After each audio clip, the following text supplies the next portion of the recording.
2025 was a year filled with journey, not just across borders, but towards something deeper, real love.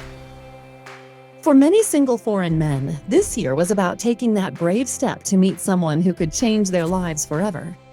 We started the year full of hope and optimism. We held over 10 unforgettable tours all over Asia.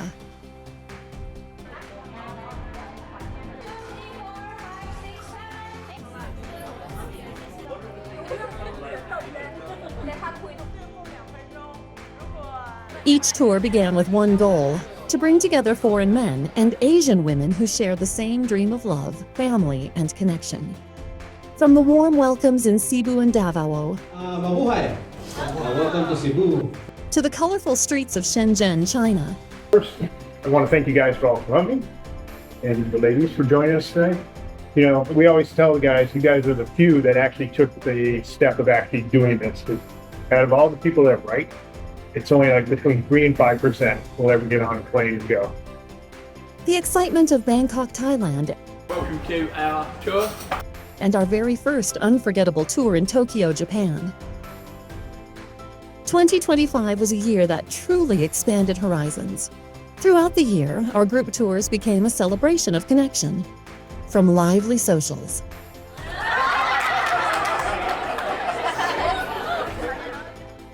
to quiet moments shared during city tours, every experience told its own story. In just a few minutes, sparks were flying.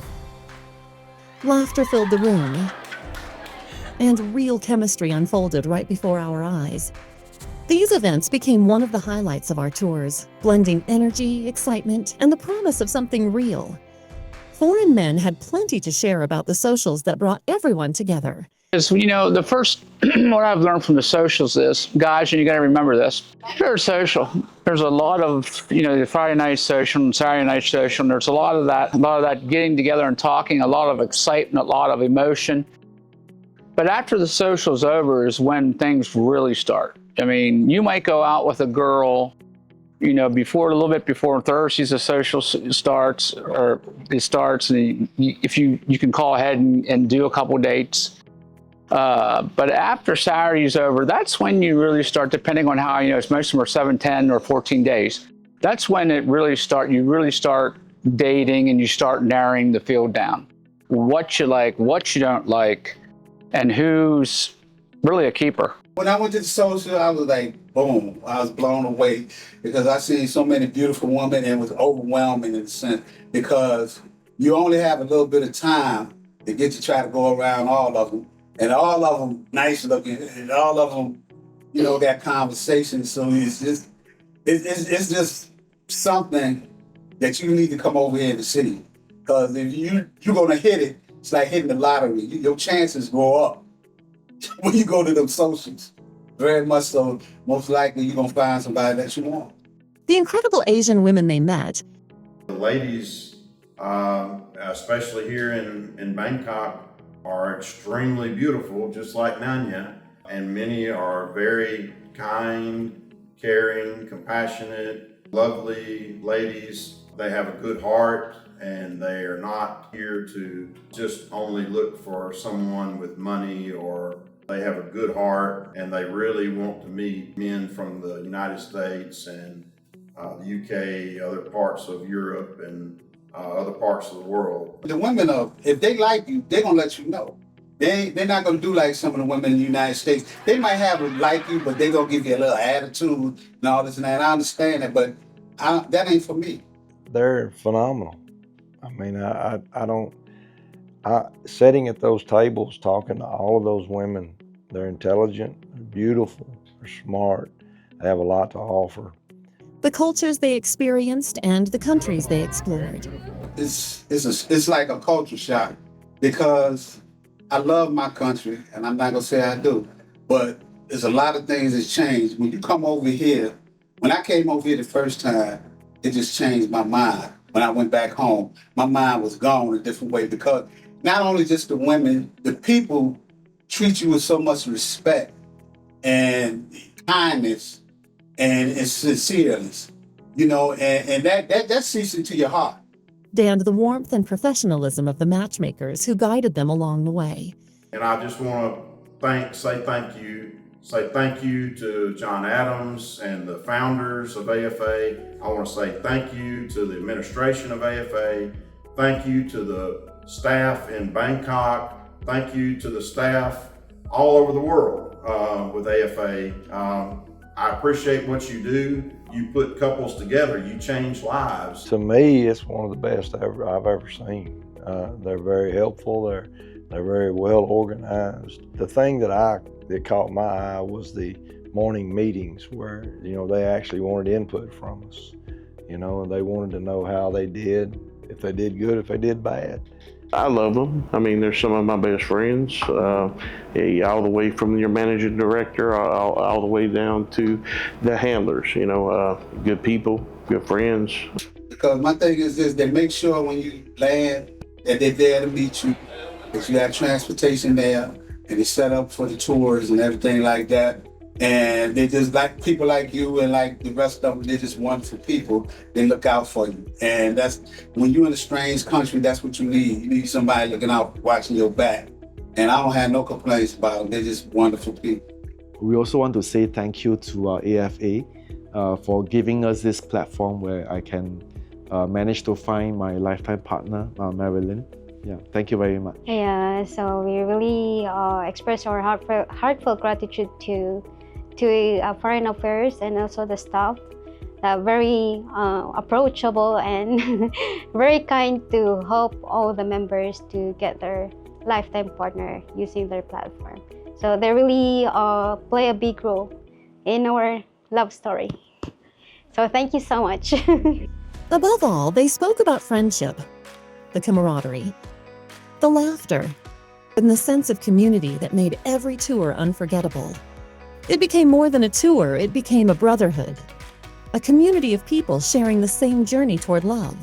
And from those shared moments came stories that will last a lifetime. Engagements, free weddings, and lifelong commitments. All beginning with one connection, one spark. They give you explicit instructions on the website, and you need to read everything on the AFA website. Now we are engaged. We are planning to have a church wedding end of this year. And future plans would be for Marilyn to relocate to Singapore to live with me. And also looking at employment in Singapore, employment opportunities. Yeah, it's gonna be a big change for me. Well, basically, I'm not really, maybe not really too shocked because I was in Singapore like maybe 8 years ago. So I already know it's the culture and everything, but maybe there's some like loneliness for maybe first few months. Homesick. Yeah, it's kind of homesick really. That's the right word, homesick. I can't believe that right now I found the one. So I'm glad. Thanks. Like I couldn't ask for more. I actually prayed to God that God, can you please give me this kind of man, like this, like that, and then He gave me more than what I asked for. So I am blessed. I keep telling him that I am so blessed and lucky to found him. I'm the best. I'm thankful. I am very thankful that God dropped her in my lap. I'm beside you, not in your lap. See this? She's going to start cracking jokes now. These stories remind us that love can begin anywhere, in a foreign city, across an ocean, or in the simplest of encounters. But not every love story begins on tour. For many, it all started with a letter, a message written from the heart. Through letters, people from different worlds found common ground. They shared stories, dreams, and laughter until the day they finally met face to face. I'll say Catherine and I started writing letters about 3 months ago, and written quite a few letters back and forth, so we got to know each other somewhat. So when I first met her for the first date, it was very nice. It was like we kind of already knew each other. So we felt comfortable holding hands and enjoying our time together. Her English is good, which was very helpful. But it's nice to see how happy she is, and we had a really good time. I'm so happy to have this date with a gentleman, and I'm so excited to see him because we have sent emails from the website, the dating website, for months. So I'm so excited to see him. That's where it was very beneficial, having corresponded with some ladies that we could arrange to meet before the official tour started. But I felt comfortable in meeting them because we'd already been corresponding. How long do you need to correspond? It's really up to you as a person. Catherine and I have been corresponding about 3 months. There's others that just started corresponding 3-4 weeks ago. I met one of them earlier this week also. So I don't think there's a certain amount of time that you have to. Once I signed up for the tour in Bangkok, I started writing letters to the ladies here in Bangkok or in Thailand. And so I wrote many, many letters. I researched, they give you good information on all the profiles. They have a picture. I spent about $2,500 writing letters, but I found the love of my life. I started corresponding with Marilyn through letters, beginning of May. And I remember all the letters that I've written to her. She mentioned the first letter that I've written was so long that you almost tell her the It's like you share your whole my story. whole life story. Life story. Yeah, I messaged her first. Yeah. So actually, that moment I was impressed, and I really need to spend my time to read because I don't want to miss one single word. Yeah, and then that's one thing I admire about him, because if a guy is just really very serious, so he really spent time to wrote a long message.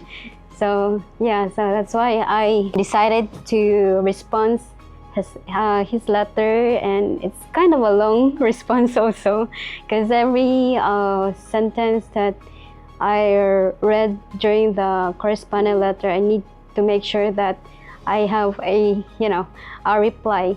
So to make sure also that he feel that I am also serious in looking for a lifetime partner. In a digital age, something as simple as a letter still has the power to bring two hearts together. From the Philippines to China, from Thailand to Japan. 2025 was a year of stories that crossed borders and cultures. Every couple, every meeting, every smile became part of something greater. A celebration of love that knows no distance. As the year comes to an end, we look back with gratitude for the friendships made, the journeys shared, and the countless connections that remind us why we do what we do. Here's to another year of love, laughter, and lasting connections, because when hearts are open, love will always find a way. See you in 2026. When will your AFA story begin?